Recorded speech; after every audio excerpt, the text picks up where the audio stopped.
Hi guys, ashama jenna kamolta fayyaa keessanii nagaadhaa jirtu.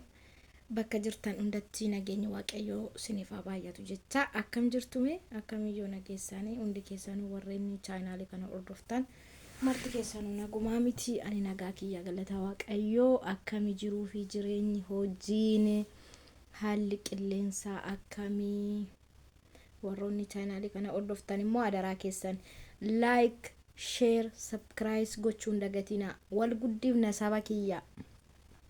Wal guddifna, wal jajjabeessina, iddoo wallaalletti wal gorsinaa.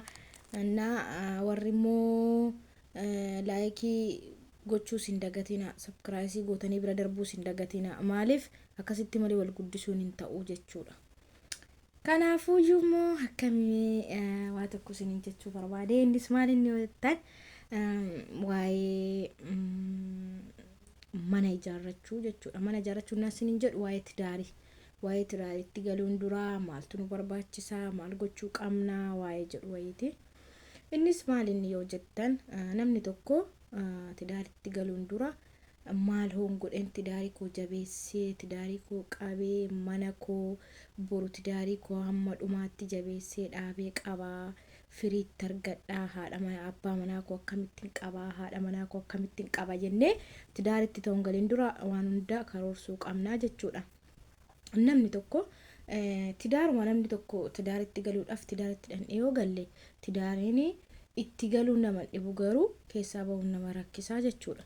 Kanaaf tidaariitti galuun dura maal gochuun qabaa, tidaarii keessatti maaltu na barbaachisaa, maaluun godhen tidaarii koo jabeeffadhaa, mana koo ho'ifadhaa jennee dura lafatti xiinxaluu qabna. Namni tokko walum jaalateedhaaf tidaariitti galuun boodarra ga'ee nama rakkisuu danda'a. Jaalalumaan zimma'anii tidaariitti zabbi jedhanii galanii wanta baay'ee jira tidaarii keessa waan ta'eef. Ni deebi'ee immoo tidaarii keessatti wanti inni guddaan inni barbaachisu warroota tidaariitti seenan nu dura nama nu dura tidaariitti galee waa'ee tidaarii beekuurraa waan baay'ee baranna jechuudha. Kanaaf tidaariitti galuun dura maal gochuu qabna? Maaloon godhen mana koo bulfadhaa, maaloon godhen abbaa manaa koo bulfadhaa, haadha manaa koo bulfadhaa. Jiruun hammaa kun baay'ee hammaattudha. Akkamittiin jiruu ammaa kana ashannafaa jaalaluma qabaanne foo wal fuune boru wal dhiisuu dandeenya. Tidaarii keessatti akkaataa itti tidaarii bulfata waan baay'ee jira jechuudha. Kanaafuu tidaarii sana keessatti hunda dandeenyee sana dura itoo ittiin galiin dura tidaariitti galee akkamitti abbaa manaa koo qabuun qaba, inni akkamitti na qabuu qaba, akkamitti noosa qabee jaalalli keenya tidaariin keenya itti fufaa deema jennee dura xiinxallee maalummaa tidaarii, maalummaa mana godhatanii tidaarii dhaabbachuu dura yoo barree jenne gaafa tidaariitti seenee nu rakkisu jechuudha.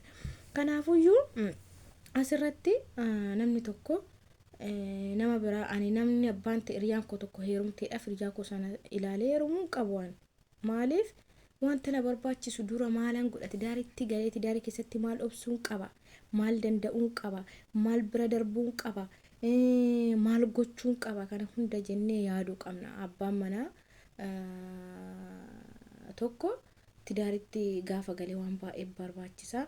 Maateriyaalii kana keessatti haadha manaa koo yoon fuudhee har'a tidaarii koo gaa'ela koo diggifadhe boru maaltu na eeggataa, ilmootu dhufaa, ilmoo san dhufuun duratti ani maal gochuun qabaa, maaliin keewwadhee, maaliin ol keewwadhee waan haadha manaa kootii ta'u, waan ilmoo kootii ta'u jennee dura xiinxaluu qabna lafatti jechuudha.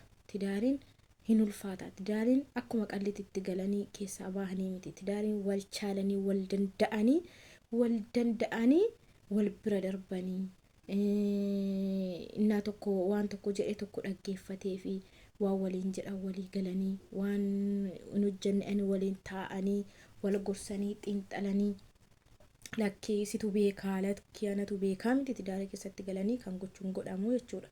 Innaa warroonni tidaariittiin galuun duratti akkaataa tidaarii maal tidaarii keessatti akka barbaachisu maalan tidaarii keessatti godha, yoo abbaan manaa koollee hamala badaa qabaate akkamittiin abbaa manaa koo kana gorfadhee deeffadha, yoo abbaan koo immoo nama shiishaa xuuxu yoo ta'ate, nama maxaxxii dhugu yoo ta'ate abbaa manaa koo kana akkamittan gorsee akka inni haraada sana keessaa deebi'u godha jennee ishiinis akkasuma Innis akkasuma wal gorsinee duratti wal xiixallee sana booda tidaaritti yoo galle tidaariin keenya tidaarii gaarii, tidaarii itti ilmoo argannu, itti firee argannu ta'a.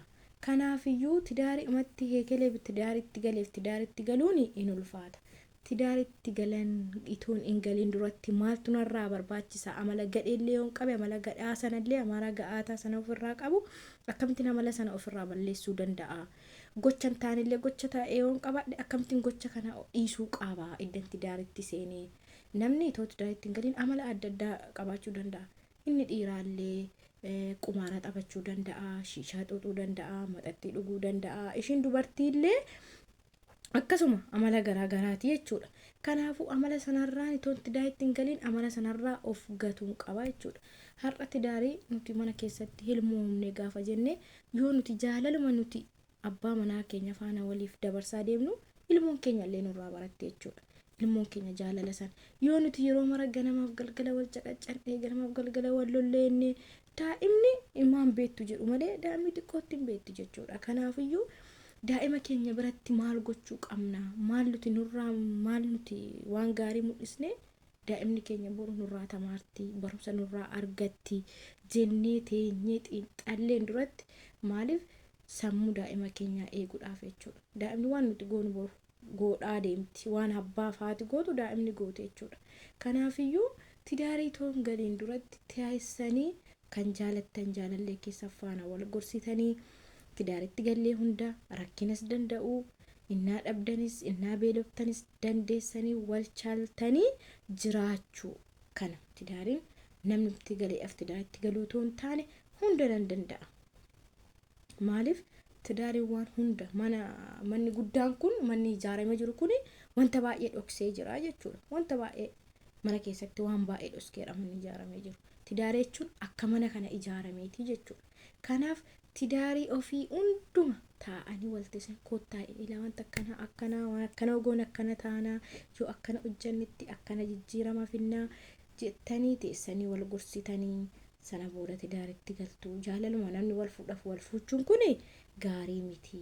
Dura tidaarii keessatti waan barbaachisu hundasaa guuttannee sana booda immoo gara tidaaritti seenna. Edda tidaaritti seennee immoo jennee hunda walii dandeenye rakkinas dhiphinas beelas hunda walii dandeenye wajjin jiraachuu qabnaa jechuudha. Kanaafiyyuu hordoftoonni chaayinaalii kana hordoftan marti keessan bakka jirtanitti isinin jaaladhaa, isinin kabajaa. Garuu laayik sabskiraayib gochuu nan dagatinaa. Lammiin koo biyya keessaa biyya ormaa jirtan marti keessan isinin jaaladhaa. Turtii gaarii.